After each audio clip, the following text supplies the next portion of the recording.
Rasul atau para ulama tidak mensifatkan Allah dengan sifat yang ada pada diri kita, kita tidak akan pernah memahami siapa dan bagaimana Allah. Makanya fi anfusikum afala ta'qilun. Dalam diri kamu ada sifat 20, kenapa nggak berpikir? Makanya sifatnya 20 Tuhan. Ya kan? Paling perbedaan di kaunuhu. Kenapa? Karena Allah kalau kudrah pasti kaunuhu kudrah. Allah itu kuasa pasti keadaannya kuasa. Kalau Allah itu sama pasti kaunuhu sami'an, pasti keadaannya mendengar. Kalau kita belum tentu kaunuhu. Kenapa? Karena orang punya telinga, bisa aja telinganya tutup. Gagangnya ada, casingnya ada, tapi dia nggak bisa mendengar apa-apa. Kalau Allah tidak mungkin, makanya kita nggak punya sifat kaunuhu. Anda punya sama, tapi bukan kaunuhu sami'an. Anda punya basar, pandangan, tapi tidak kaunuhu basar. Kalau Allah pasti kaunuhu basar. Karena banyak di antara kita punya dua bola mata, tapi dua bola matanya tidak bisa melihat apa-apa. Kenapa? Karena tidak punya sifat kaunuhu basar. Bisa dipaham kan? Jadi kalau ditanya apa perbedaan basir dengan kaunuhu basir, itu jawabnya. Basirnya Allah pasti kaunuhu basir. Basirnya kita belum tentu kaunuhu basir.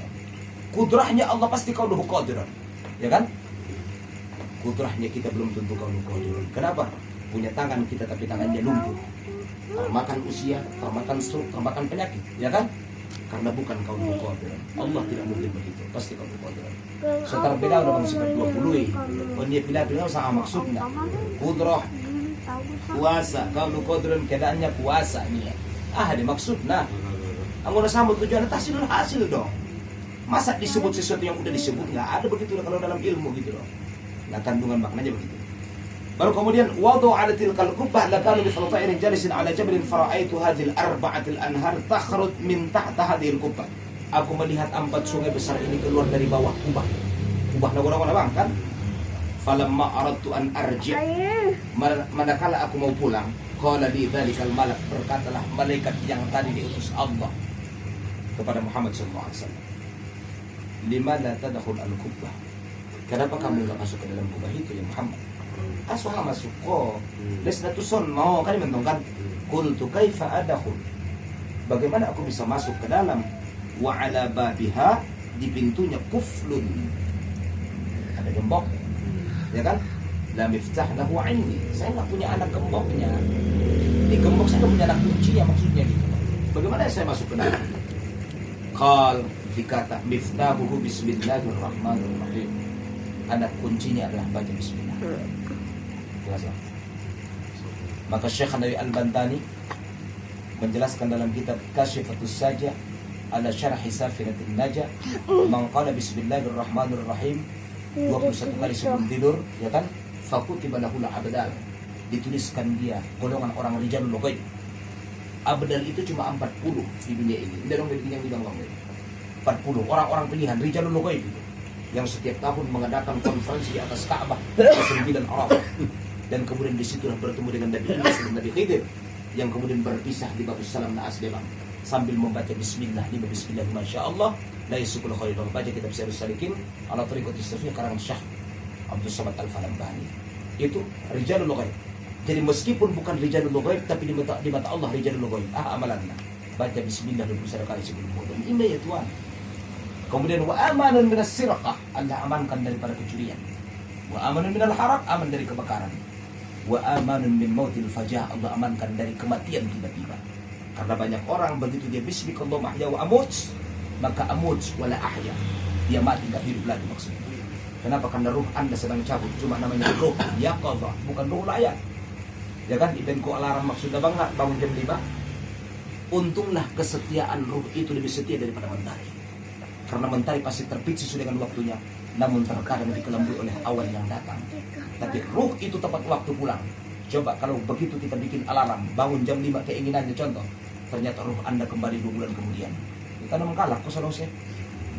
Ruh punya kesetiaan yang luar biasa. Kenapa? Ya kan? Makanya ada satu ungkapan Allahumma shalli ala Muhammad dari Sunan Kalijaga, ya kan? Wahai anakku, tangan, darah, pipi, dari ujung kaki ujung rambutmu adalah dari ayah dan ibu. Jangan pernah kau lupakan keduanya. Ruhmu dari Tuhanmu, jangan pernah kau menduakan dia. Andailah ruh itu produk Cina, contoh, ya kan? Tidak sesetia seperti apa yang kita miliki. Andailah ruh itu dalam genggaman manusia, contoh, ya kan? maka tidak mungkin Anda panggil dia sesuai dengan keinginan Anda. Ruh adalah perintah Allah. Dia tepat waktu datang, dan pada saat dia tepat waktu untuk pulang. Makanya idza jaa ajaluhum la yastakhiruna sa'atan wa la yastaqdimun. Kan itu.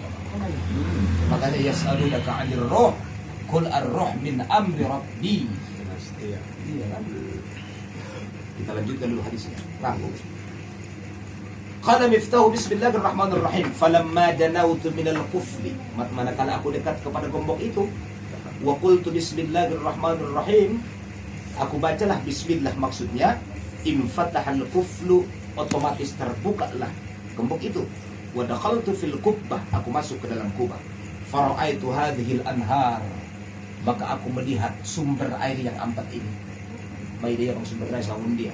Dari mana itu? Tajari min arba'ati arkanil kubbah, mengalir dari 4 tiang kubah. Ada 4 tiang maksudnya kubahnya. Setiap tiang mengalirkan satu air maksudnya. Wa ra'aitu maktuban ala arba'ati arkan al-kubbah, aku melihat pada tiang yang 4 ini. Ini ida nabinta. Ida nabinta itu tertulis bismillahirrahmanirrahim. Bismi yang pertama bang, Allah yang kedua, Ar-Rahman yang ketiga, Ar-Rahim yang keempat maksudnya. Oke. Wa ra'aitu nahral ma, aku melihat sungai yang dari air tawar, yakhrut min mimi bismi, keluar daripada mim yang ada pada kalimat bismi. Bismi. Makanya kalau nulis bisminya mimnya pakai lubang, makruh hukumnya pernah pakai lubang. Jadi baik lubang nai boha maksudnya keluar air. Nahrul. Dari mimnya keluar nahrul. Ya kan? Yaitu sungai air tawar maksudnya. Kemudian wa ra'aitu lahrul laban, aku melihat sungai susu, yakhrut minha illah, keluar daripada ha yang ada pada kalimat Allah. Asyuk, ya kan? Susu itu bercampur dengan darah, tapi darahnya tidak terasa ketika minum susu. Susunya sapi, ma'alish, dekat dengan pantatnya tempat kotorannya, tapi susunya tidak bercampur dengan kotorannya. Kenapa? Karena laban dalam genggaman Allah keluar daripada hal yang ada pada kalimat Allah. Maka susu adalah susu, darah adalah darah. Andailah itu bukan keluar daripada Allah, bukankah susu akan mengkontaminasi darah, atau darah yang akan mengkontaminasi susu?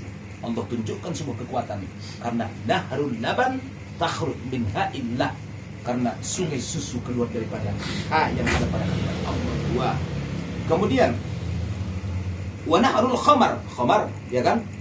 Yakhrut min mimir rahman. Adapun sungai khamar keluar daripada mim rahman, rahman. Khamarnya yang bagaimana? Nanti kita jelaskan, itu di surah lain maksudnya penjelasannya.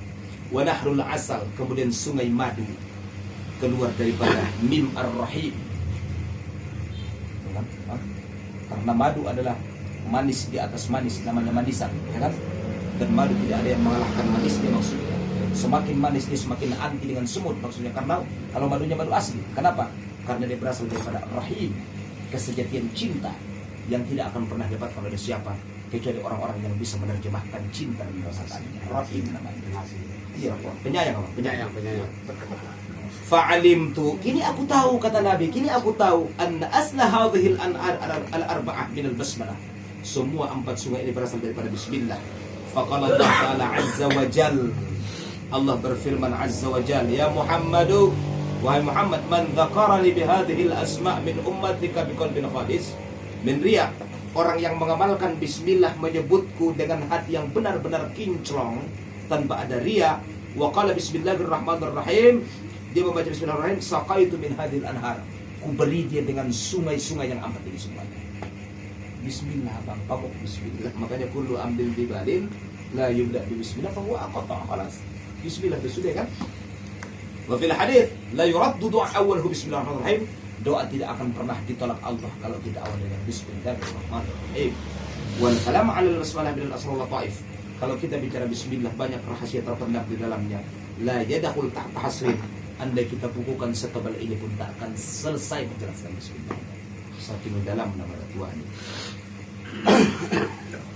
Kalau ada yang mau ditanya.